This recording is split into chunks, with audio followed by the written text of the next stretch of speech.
Yo, what up? Got some domination on Express. I'll be using the Chicom foregrip long barrel with standard perks setup, aka flak jacket toughness dexterity. And today I want to talk to you about CoD Ghost. I've kind of highlighted how I feel about the game in another video, but I'm going to go over from what I've looked up tonight. Some expectations for Ghost. And this is based off stuff that I have looked up. First things first, dedicated servers.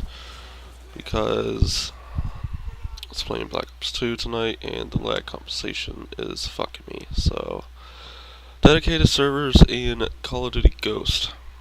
I read an article that dedicated servers will be available, but only on Xbox One and PC due to Xbox Live Cloud servers. It's kind of bullshit, I think. I think across all platforms should get dedicated servers, of course. Just make the gameplay better all around. But Activision is the one paying for it, so I guess that's why only Xbox One has it.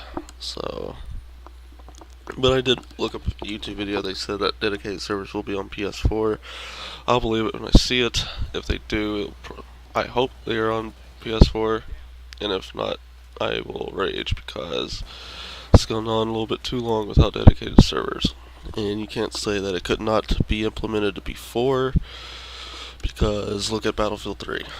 And look at Bad Company 2. They all had dedicated servers. And I think Killzone has dedicated servers too, so it's not the hardware, it's the company running it. They just don't want to put extra into the game, which is quite sad because they are sitting on more than enough money to do dedicated servers. They just don't want to spend it. Perk system, the Black Ops 2 perk system, pick 10 to win or whatever the fuck it's called, is returning. A little bit of a different twist on it. Some have higher value, like 1 to 5, whatever. You have it to like 8 points to spend. Perks. I honestly, I don't care for this perk system at all because, bringing along extra perks kind of makes firefights unfair. It's really down to the setup. Like, you can have one OP setup. You don't really need a secondary. You can just run around knife, pick up someone's weapon. So, I don't really care for this perk system. And I'll move my mic a little. I don't care for this perk system. They could go back to Black Ops 1 with the pro perks. As disadvantaged as they were, it wasn't just like Modern Warfare 2 where you had to get so many kills with it. So, Black Ops 1 perk system was perfect, I think. I think they should go back to that. Why they keep doing this, I don't know. I don't like it. Don't think I ever will. So, yeah, that's my thoughts on the whole perk system. Could be better, but then again, it could be a whole lot worse. Killstreak system, point system, whatever. Let me scroll back up. Point streaks. It's pretty much just like it was in Modern Warfare 3. You have assault, specialist, other support. I'm honestly not a fan of it because, support can spam UAV, counter UAV all day, assault. It adds steps to the gameplay. Honestly, I could do with just a list of kill streaks and go from there. Spamming UAVs means people running Ghost, and honestly, I don't really think it's a balanced way of doing it. That's just my opinion. I've never liked Modern Warfare 3 kill streak setup. Don't think I ever will.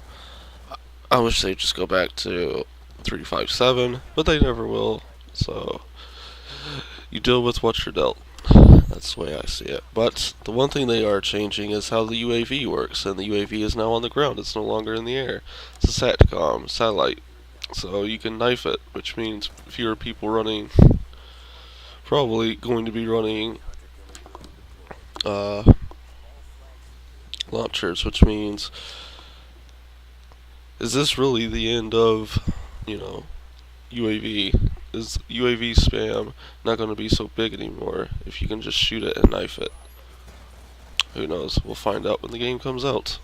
So that's dynamic maps. Okay, this is one thing that should have been implemented probably around Modern Warfare 3, but it's never too late. Dynamic maps are like what Bad Company 2 has, where you can destroy pieces of the map, but they are only preset locations, which means once it's destroyed, it's destroyed. You can't do it for the rest of the game, and there's only so many spots you could destroy. I mean, it's a step, it's a first step, it's something new to Call of Duty. Yeah, I know they want to test it out, but then again, that's what a beta's for, and they apparently, if you want to implement a system into a game, you know, have a beta, test it in your beta, and then try to implement it in your next game, rather than just kind of give us something that's cool, but we can't really use it to its fullest extent. It's honestly dynamic maps, whatever you want to call it. Destruction 2.0 is what I like to call it. It is a good way to eliminate campers, and if you've ever played Bad Company 2, you know, the funnest part I feel like about Bad Company 2 was someone's camping, you know, you have your noob tube, you just fire the noob tube, destroy that wall, kill the camper. I mean, you don't even have to noob tube them. And it eliminates camping. And I think that's a good way to go about it, but with the way you die in Infinity Ward games, honestly, I don't think it's going to be too much of a factor that shit like that destroys. You know, get you some nice kills, make people a little bit more wary of their surroundings. Like on this map with the train, you know, you don't want to be in the middle or you'll get shit ran over. But yeah, dynamic maps are coming in. It's a cool little feature to add, and like I said, it's a step in the right direction on something new. I'd rather have a whole finished thing where you can destroy everything in the game, but that's just me. Which leads me on to maps in general. I hope there's a lot more variety in maps.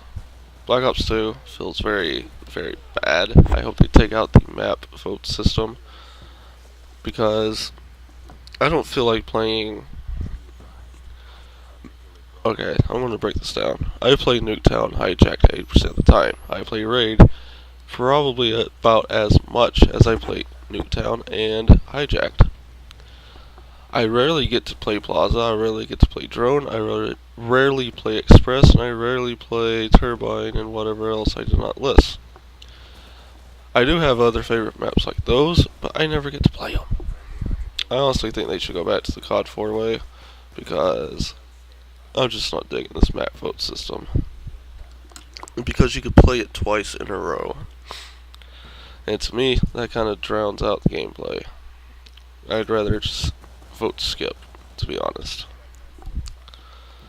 As for maps, I hope they're a lot better. Case in point, Express, I feel like, is just a bad version of Terminal. I actually like Terminal, so I just feel like Express is a really bad version of it. Turbine is just bad in general. I'd like to see a mix of COD 4 maps with Modern Warfare 2 style maps.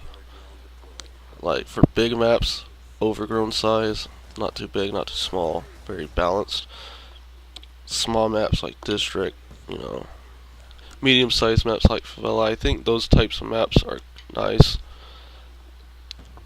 I don't really like the big, huge, gaudy maps. I don't like 15 million buildings to sit in. I just like it nice, simple, and something that makes for good gameplay. And those maps made for good gameplay. Even though I really didn't care for Modern Warfare 2, I played it quite a bit. I do have to say, the maps in that game were pretty good. The map packs were pretty good too. Even though Fuel, I think they just made and put empty space on that map just to make it the biggest map in Call of Duty. But yeah. As for Ghost, I just hope they improve on the shit that really needs improving on. But yeah, that's the end of the video. 48 Nate's final score, 0 caps, 13 defends. Didn't really need to do anything other than defend. Hope you guys enjoyed this. I hope Ghost doesn't suck dick like Modern Warfare 3. And yeah, peace out.